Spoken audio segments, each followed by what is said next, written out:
Welcome, ladies and gentlemen. We're back after taking a 2-week break. Something like that, like about a month, right? Was it a month? Almost. Yeah. Dang. Yeah, it's been a minute, right? Yeah, it's been a minute. It's been a minute. I get just I need the break. It's like hard work, like because I'm doing all the edits. I gotta edit it. I gotta make the thumbnail. You just gotta look pretty. Gotta come and look pretty. That's why I got my do-rag on. You stupid. Right? All right, you said you wanted to talk about stuff. What did you want to talk about? So, like... What was on your mind? So, the Grammys happened last night, right? Okay. So, first of all, I'm cool with like one, give or take. But, like, the thing that kind of got to me is that, like, it kind of there was a weird, I won't say backlash, but like a weird feedback when it comes to like Meg Thee Stallion and especially when it came to like WAP and all that stuff. And as it pertains to her, I feel like there's always been a kind of like I wouldn't say misunderstanding, but like how should I put it?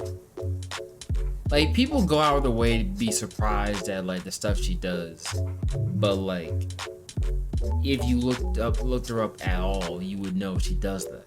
Now, Meg Thee Stallion's a rapper, right? A female rapper. Like, One of the new, right? She's a rap artist, yeah. Mm-hmm. Okay. A prolific one at that. All right. Like, she got her hands in a lot of baskets, a lot of bowls. Like, okay. She does a lot of collaborations with a lot of clothing lines, a lot of corporations. Like, she came out with that song with Cardi B, right? Yeah, I think that's their biggest song, right? I'm assuming.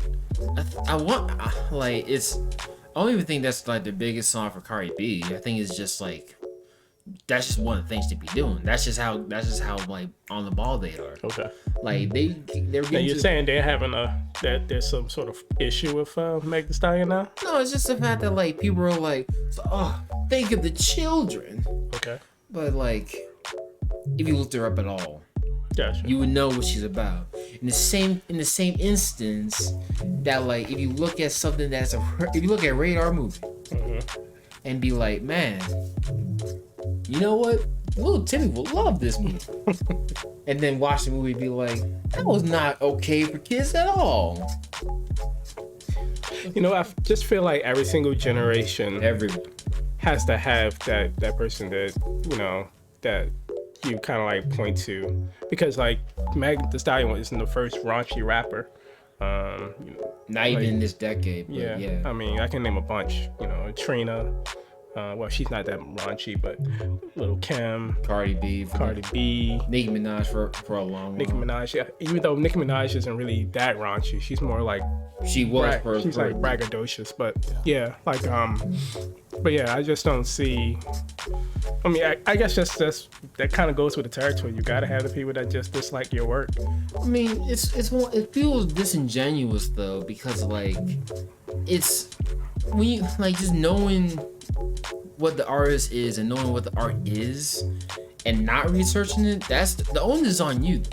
Yeah. Like Cardi B, like Meg Thee Stallion, I like, while I don't listen to their music per se, I respect the game.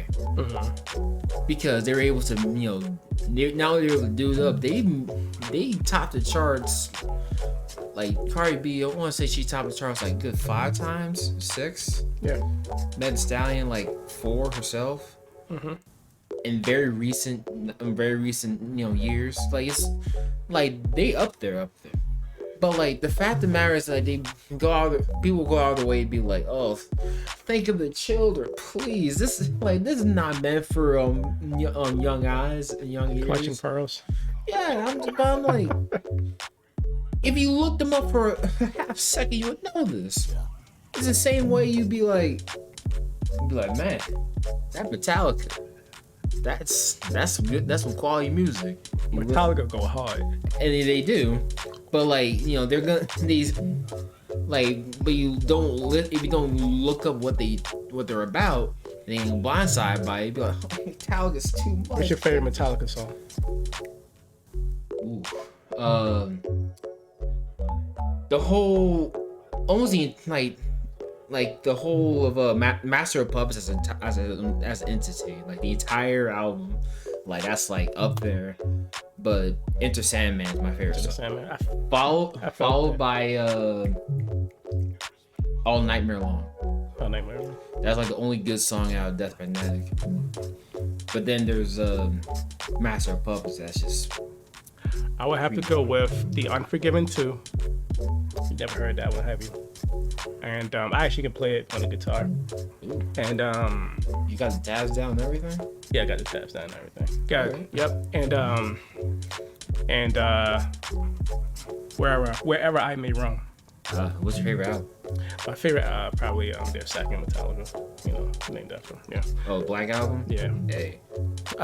Yeah. But continue with Well, like, but you was telling me we was talking offline. We was talking off record about it previously.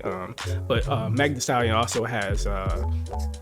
I'm not sure if she's still partnered with them, but she was once partnered with Crunchyroll, and Crunchyroll makes pretty much or hubs anime. it's like one of the few legal places you can look at. Right. You know, well, the first one, there was the first main one that was you were able to look at it legally. Mm-hmm. Now Netflix, Hulu, Funimation. Yeah, it's pretty much like the Netflix or the Hulu for anime. But and like she partnered with them. they're the primary ones right there. Right.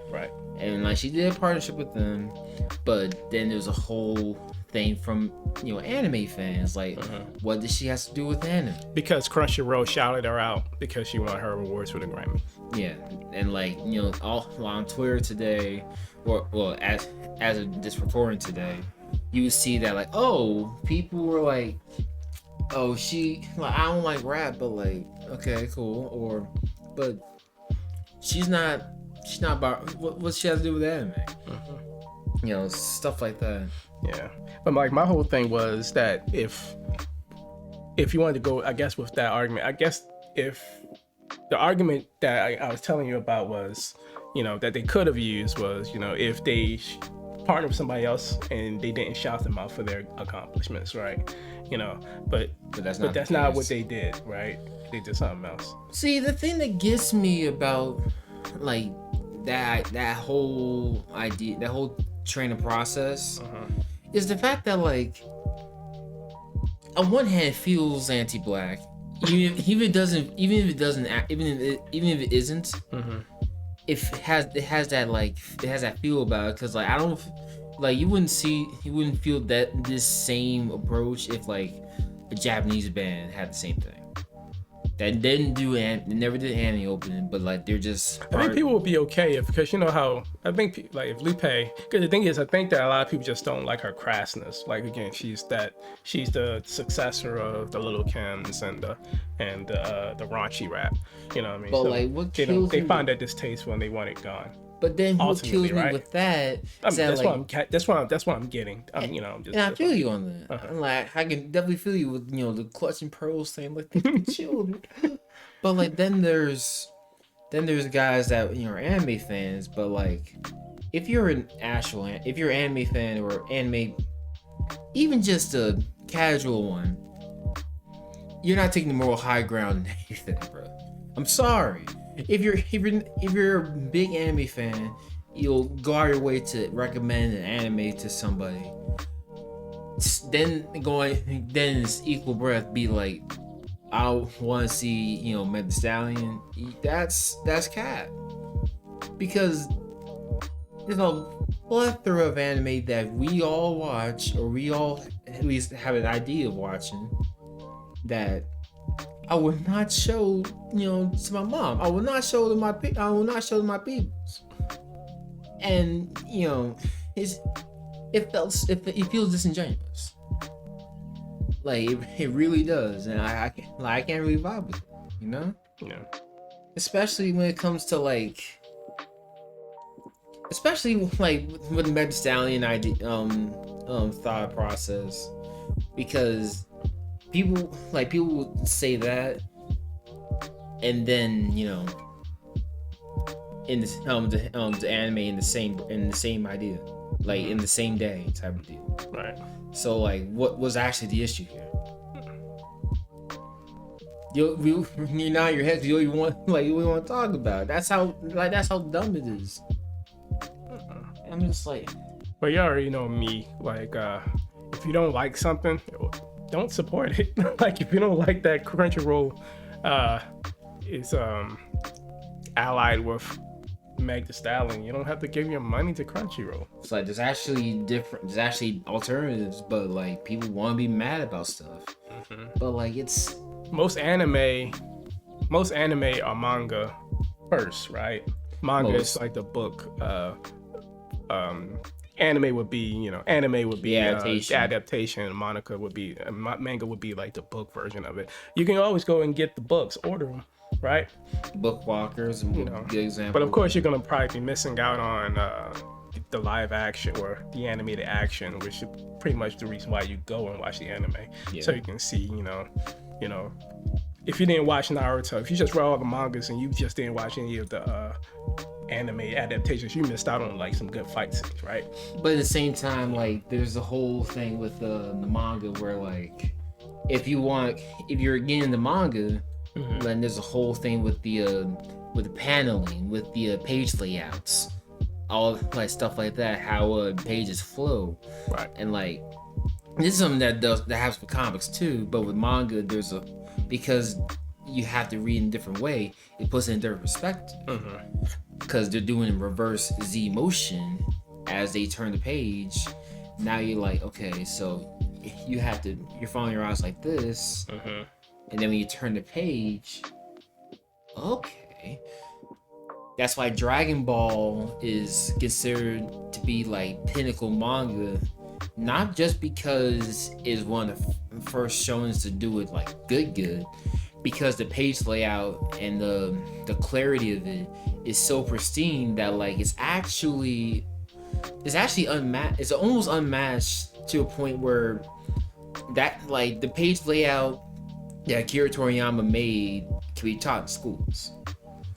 In the same way that like you can see like the best of Spider-Man, the best of Batman, the best of the X-Men, the best of Superman, and like if you look at them and you look at their top stuff, you can see clearly, all right, this is where I need to be looking at. This is what I need to be doing. This is what I need to be seeing, and you grasp that. You definitely can see that, and you understand it. That's why when stuff gets adapted, like you want to see how it moves. Like that's one thing where a lot of Spider-Man fans, like as much as Homecoming and Tom Holland Spider-Man is kind of iffy on for a lot of people. When he lifted the rubble off him in Homecoming, that was shot for shot a Spider-Man moment that wasn't really adapted like that. That was adapted like I want to say once in like one of the animated shows, but in the live action sense, that hasn't been done in that instance because he was saving somebody else. But in the scene in question, he was by himself and he was panicking because he was like, "Oh, I'm about to die and no one's gonna help me. Oh God, somebody help me!" But like he helped himself, and that was a huge Spider-Man moment, and that still is. That's a huge life moment too. It is. That's that's when that's one of the moments where it's Peter Parker. Yeah. And that's definitely one of those things with I know some people that say Tom Holland isn't Peter Parker. He's just a guy wearing a Spider-Man suit. Iron Man Jr. That's one they'd be hearing, Iron Man Jr. That's mean, but I can understand. Yeah. It's kind of mean though. Yeah. Like I always like what's his name? Who was the second one? Andrew Garfield. Yeah, I always thought he was closest to the idea of Peter Parker and Spider-Man. He was just. I feel like he was embarrassed. He's just in a bad movie, and they had to can him for it. I feel like I didn't like his nerdy Spider-Man though. And then like his nerdy Peter Parker. Okay. He was kind of like a stud from day one. Like anyone bullying him is dumb. Yeah. I'm like that dude looked like and acts like Like, he cool. He get girls. He talk to people. He's not a wallflower or any of that. Now Tobey Maguire. Now that's a nerd I could punch in the face. Like, I feel like the ratio. I feel like the Spider-Man to Peter Parker ratio is always a little too wonky in these movies. I never liked McGuire's Spider-Man. I never liked him. He was a fantastic Peter Parker.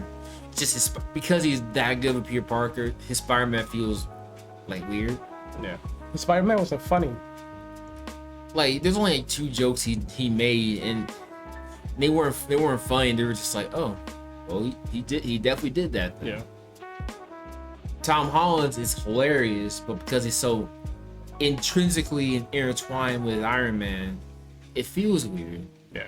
Because his whole thing is he is by himself. Yeah. He's supposed to be standing alone. Yeah. Yeah. Yeah, he's not. But so I see why I see the gripes of, I guess, the comic hardcore crowd community. But it's like the same. It's like the same thing where it's. Like, I kind of I turned everything off the moment when Thanos died. Spoiler. Man, yeah, how long? How long you have? It's a 2-year movie. About 2 years. Oh man, I was like, I just finished WandaVision, but I didn't want to talk about WandaVision. I wanted to. What you think about? Yeah, we can touch on it. Yeah, it's fine. Yeah. Like, I just finished WandaVision, and first off, I wasn't gonna watch WandaVision. I wasn't. I was just gonna, because I was done. Once when Thanos got clapped, I was done. And Black Widow got delayed to, the heat into space. So it was like you really don't care about Marvel anymore. Yeah. I was kind of done. I was like, on to my next stuff. But I was like, but since I kept seeing people on social media talking about WandaVision, giving their little takes and their little reviews, so I decided, okay, let me go ahead and check it out. And I liked it. I texted a friend of ours, somebody that we knew, and he was like, yeah, Tim, don't theorize, don't come up with any theories. And I didn't know that that's what people were doing. I didn't even know what he meant until I finished it, and I was like, all right, now let me go ahead and read what people were saying. And people thought that Mephisto was coming, Magneto, Magneto, the X-Men as a whole. Yeah. See, like, one of the things is, by the way, we're gonna I'm gonna pretty much spoil it, so if you haven't watched it yet, then you probably might want to go and watch it. One of the big arguments was, I'm sorry, I feel like with WandaVision, I like WandaVision too. I feel like it's definitely that good middle ground of like, all right, it's not gonna be an actiony thing until later, so like let's just see how they are in I'm gonna say a think piece. I wouldn't say that's where I say it more of like a. Some that like it's a different take. And what do you think? Well, I love the first couple of episodes, that 50s going to the 70s. I just thought that was kind of cool. Like a nice little throwback. And it seemed like now I'm gonna I just like the pacing. A lot of people didn't like the slow burning, how it was slow burning. Yeah. And I didn't really get all the theories and stuff like that people were talking about, because I just stayed away from it. And I wouldn't count myself as I wouldn't no longer count myself as a Marvel like hardcore, or DC hardcore. I wouldn't count myself. I'm just a guy that just watches the stuff. So when people were saying, when people was like thinking Mephisto was coming, they knew that was Agatha. They knew that was her off jump, and So I didn't get that, So it was like I was going in completely blind, and I liked it. I thought it was dope. I know a lot of people didn't like the ending with Vision versus Vision. They wanted that to actually end a certain way. I loved it. But the thing is, I thought that played up to the character, right? Because the character is all about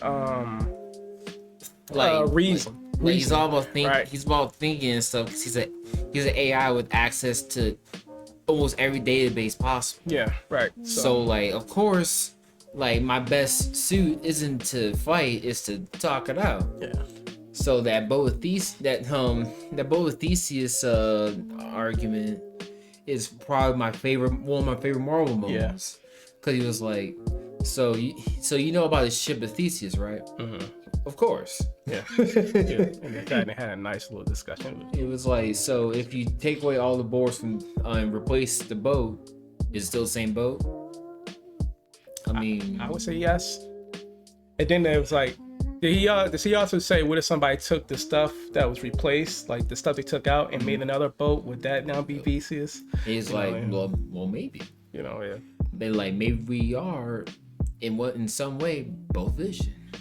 And he was like, you're kind of spitting. Yeah. It was a good moment. I liked the moment. I thought the moment was I love that moment. I loved it way more than the flying magic fight. Even though it was inspired how she made the rooms. I was like, when did she learn how to make ruins? She just looked at it and was like, all right, this is how you do it. Like what? See, I that chaos magic is stupid. See, I liked it. It's dumb. Like, yeah, I did ruin, so therefore it must be. It's like, oh, it's just shapes, right? All right. But like, I would be so pissed if I was Agatha. I spent my whole life learning this stuff. I had to kill everybody and take their powers. And then you got this chaos witch coming. That's why she was so blown. She was like, what do you mean? That's why I hate the Scarlet Witch. Yeah. But my whole thing is, another thing about Scarlet Witch is that it was a neat little discussion I had about the idea of the anti-hero, because when I thought about it, I was like, nah, she's not really an anti-hero. She's actually a villain. She's the antagonist of the story, at least with the civilians, as far as the civilians. Like, she is technically an anti-villain, which is okay. Like, that's the compassionate villain, where that's your Mr. Freeze, that's your Itachi, that's the guys that you can completely understand where they're coming from, and they don't like what they're doing, but in the end of the day, they're the antagonist, the antagonistic force of said story. I like that. Right? Wanda isn't the hero; she's the anti-villain. She's the anti-villain of her own story, and as you see, like, she did enslave an entire town for a decent amount of time. We don't even really know how long it was. Yeah. It could have been a couple days. It could have been since Endgame ended. Yeah. Like, that really could have been the case, and we just wouldn't know. I think another person brought up was like, how is this not like an emergency for the Avengers to come and stop her? And she didn't get punished in the end. She went in. Where'd she find that cabin? Where'd she get the money to get the cabin? Money. So she just slugged it. Oh, okay. Oh, you think she made it? Okay. She could, like, it's like, okay. All right. I'm just grab some trees, come up, and make a cabin. Okay. And as you see, she got that nose in that book. Like, she was trying to learn how to do it up, trying to be like Doctor Strange. Yeah. Which is why Doctor Strange movie is gonna be phenomenal. So I'm suspecting that they're gonna try to do another Thanos level event. So, but of course, that's gonna take years to build up. So what do you think? You think they're gonna collab with X-Men? Yeah, with Fox. You think Marvel's gonna collab with Fox and then try to do like a House of M? I feel like I think that would be like the next big story. I feel like what's gonna happen is gonna be Secret Wars. Okay. Secret Wars, the whole thing of that is that it was multiple universes, and they were just like, all right, let's play. So the multiple universes would just be Marvel, Fox, Sony, whatever, combine together, and then that's how you get the X-Men back. That's how you get Spider-Man in the fully. That's how you get Hulk and all his stuff. That's how you get Blade back. That's how you get all these guys back that weren't in Marvel already, and you get your cosmic level nonsense. Because technically we're just now getting to the upper echelons of Marvel. Because we've seen Dormammu in Doctor Strange. The idea is we're gonna get Shumagorath in the next Doctor Strange, which, if you play Marvel vs. Capcom or any of the Capcom versus games, that's the little technical eyeball monster, right? That's not what he is. That's not what that thing is. Okay. Shumagorath, if you perceive its existence, you can and will go insane unless you have Doctor Strange level protection. Okay, so he's like a Cthulhu lore type creature. That's why his whole thing is, a giant eyeball with, like a bunch of tentacles, because like it's ever reaching, but it's always looking at you. Like it's actually a eldritch abomination. Okay. That's why I'm excited and horrified to find out that Doctor Strange movie might be rated R. Because if that's the case, you're gonna see some imagery I don't know if you're gonna like. But I'm super down for it. I just saw Deadpool 2. Just saw Deadpool? Yeah, just saw Deadpool 2. How do you feel about it? I love the ending when he was just going through all of the deaths, all the types of deaths that Hollywood do. That was like one of my favorite parts. But yeah, I like the movie. I think Deadpool 2 is very enjoyable, like very much so. It's just that like I love the luck girl. Her power is luck. Domino's hilarious. Because the whole time I was thinking like, how are they gonna adapt Domino? Because she's whole thing is luck. Like it doesn't make sense really. And you see in the movie, she just walks around and doesn't get killed. Yeah, it was dope. I liked it. I also like that like they showed like a lot more obscure X-Men characters with it. Like they showed like Omega Red was the guy he was talking to in prison. They got with the long hair. Okay. I didn't even realize that at first. Yeah, But he was I like, didn't realize it. but he was like, oh wait, hold on, that had to be Omega Red then. Hey, like seeing guys like Shatterstar, then not seeing Shatterstar no. Like seeing real Juggernaut, and you're like, oh, that's why it was an issue for the entire X-Men. Yeah. Juggernaut. Yeah. And I love that. I love looking at that stuff, because X-Men just has a great universe by itself. Barring the intense racism. Well, all right. You can't like that's the whole thing about it. And that's what makes it that much more engaging, because you're like, oh, you're a mutant. You want one of those. Well, I wouldn't necessarily it was necessarily racism. It was just that you guys are able to walk around with a gun. Like you got built-in guns, right? And I don't. You know what I mean? So it's an unfairness there. Is it jealousy thing? Yeah, and just if I piss you off, what can I do to stop you? You know what I mean? I feel like I can't scrap with you. You're gonna set me on fire. That's just by speaking. That's the thing with the X-Men, right? That's the whole discussion with it. Yeah. It's like, well, you can kill us with a thought type of deal. Yeah. It's like, yeah, but we just want to be left alone. Right. You're chasing us with pitchforks and be surprised that there's some that do want to be left. There are some that are just menace. Like Yeah, like there are some that are menace. Yeah, I agree. Yeah, but then there's a lot of the X-Men stories start with, so I found my power and then I was chased out my house. Yeah. Like it was like they called me a freak and then chased me with a pitchfork. Like, yeah.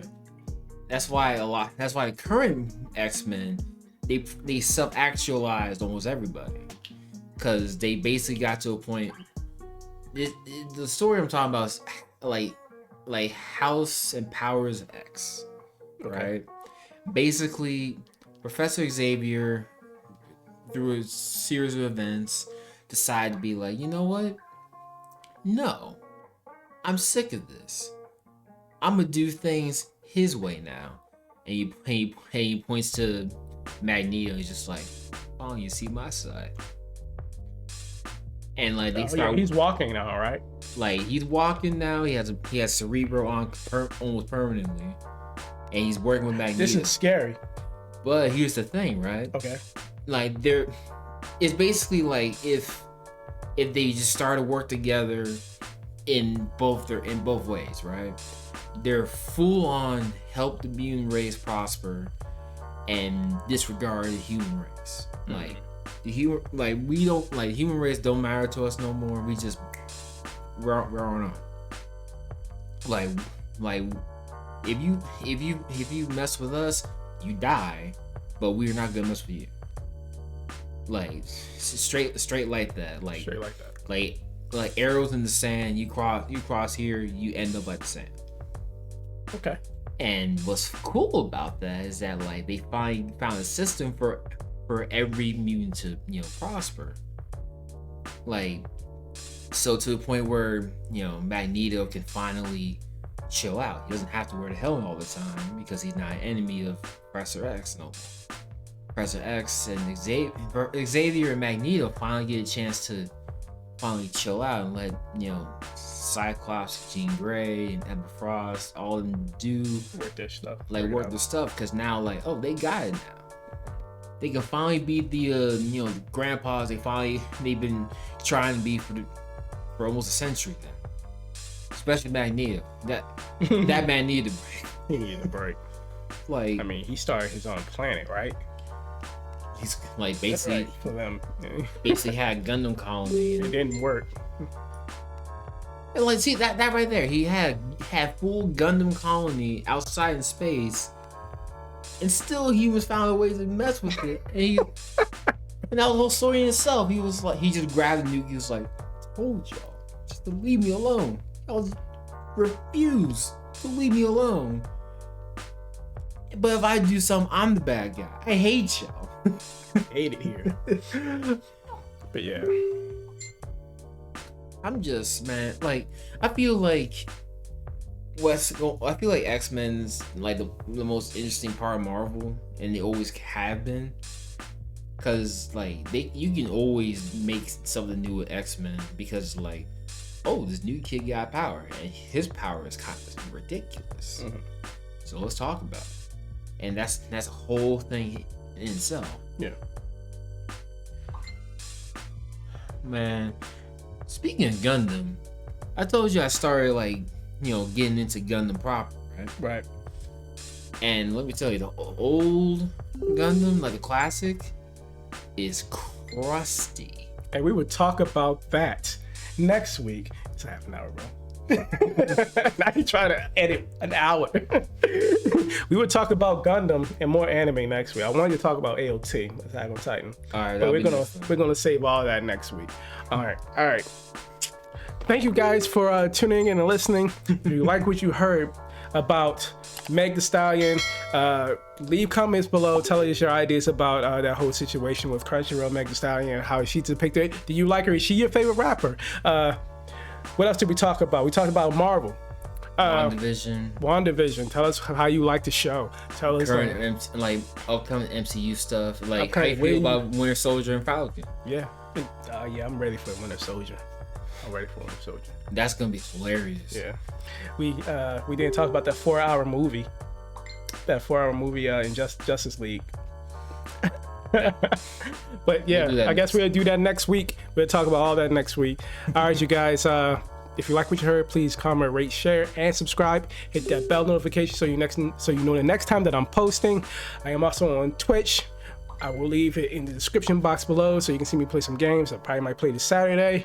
Follow this Discord. All of that will be in the description box below. You guys take care, be safe, and stay healthy. See ya.